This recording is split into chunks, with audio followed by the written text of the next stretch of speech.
Who is exactly is Baiquni? The reality is that nobody really knows. Imam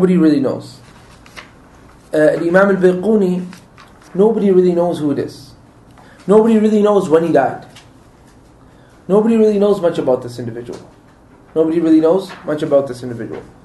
Some say his name is Taha ibn Muhammad ibn Fattuh al-Baiquni. Some say no, his name is Umar ibn Muhammad ibn Fattuh. Now, the reason why I highlight this particular fact is because of the fact that this has taken place to other individuals as well, where you have an entire book, an entire text. I have a collection of 10 books at home from the works of the ulama of fiqh in India. It's a collection this big. It's taught widely all across India, particularly South India. All right, you have fiqh in there. You have a little bit of aqidah. You have a little bit of everything. You have a little bit of tazkiyat al-nafs, a little bit of everything. طيب. Now, if a person wants to ask who's written this book, and for centuries they've been teaching it on, okay, nobody knows who's written those books. 10 books entirely, completely written. Nobody knows who's written those books.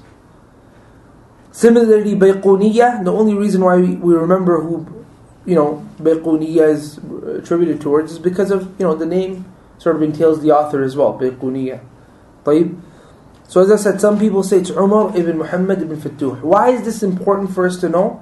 It's because if a person was to have Ikhlaas al-Niyyah, a sincere intention in any action that he or she does, even if Allah subhanahu wa ta'ala wipes out the name of this person, the action stays around.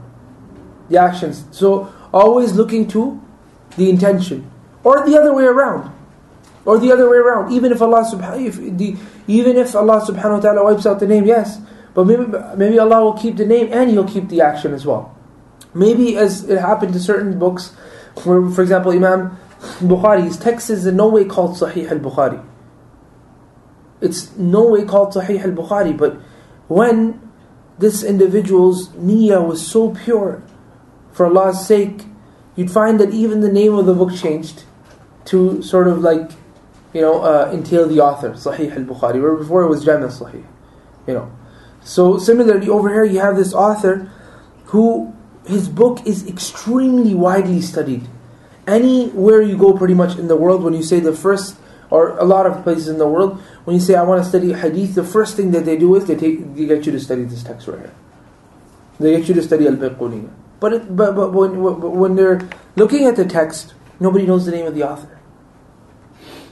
Nobody knows the name of the authors. Indication that, like Imam Malik, for example, in the time when he was writing Muwatta Imam Malik, there was a lot of people writing Muwattas as well. Muwatta'at.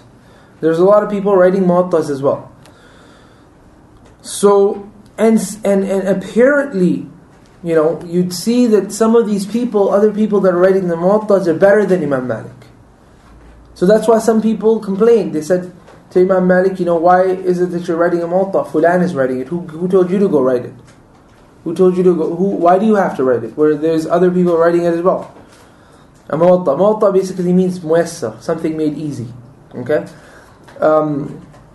So Imam Malik, he said, you'll find out later on which one of these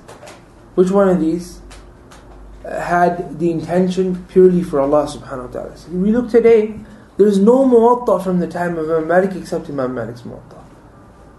It lived nearly 1100 years, and all the other ones passed. And nobody even mentions them, nobody even knows what they were, nobody even knows anything like that. Similarly, as I said, Baiquniya here, you have the author who supposedly was in the 11th century, or maybe the 10th century, okay?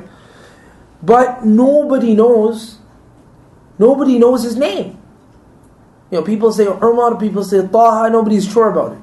You have Ibn Ajur Rum, it was Ajur Rumiya, you have Ibn Ajur Rum, it was said that he took his text, he wrapped it up in a bottle and threw it in the ocean. And he said that he said to himself that if this is for Allah's sake, then Allah will preserve it. And Allah did preserve it. To this day, it's preserved. Nobody starts studying the Arabic language except one of the main texts that he goes through is Al-Rumi. Every one of you know that text, Al-Rumi. But Allah subhanahu wa ta'ala wished for it to be preserved. Similarly, this is the case with our author right here. We don't know his name, we don't know much about him. Fine.